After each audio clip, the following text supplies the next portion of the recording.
Hello there, everybody. Happy New Year very, very quickly.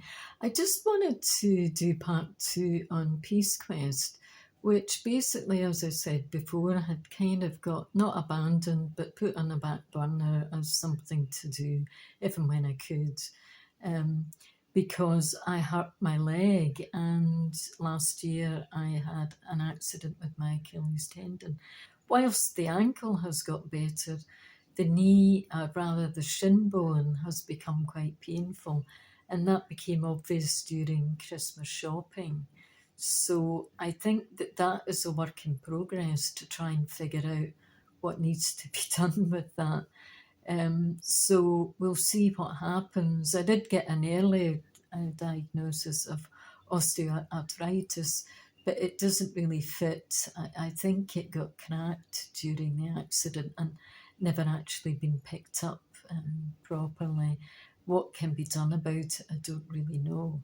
But anyway, I thought I would just speak about the Walk for Peace that's going on by the Dhammaticaya, if I'm pronouncing it right, Buddhists.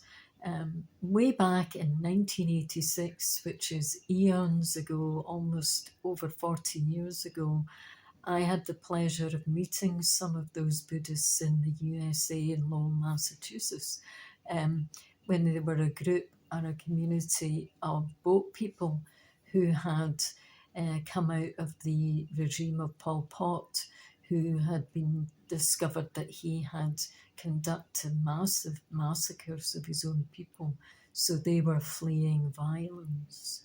And that community settled into a place called Lowell, Massachusetts, in the housing projects, which are the same as housing estates in the United Kingdom. And I encountered them while I was doing what you would loosely term as missionary work, at the time as a Baha'i. And so I had discussions with them about their experiences, which were very, very sad and difficult, particularly with the women who had experienced trauma and violence during that war. And many of those women were in recovery, and they were being looked after in the Buddhist community, who they were part of that. But it was very difficult for them to settle in America because they were left in some of the worst areas of those housing projects.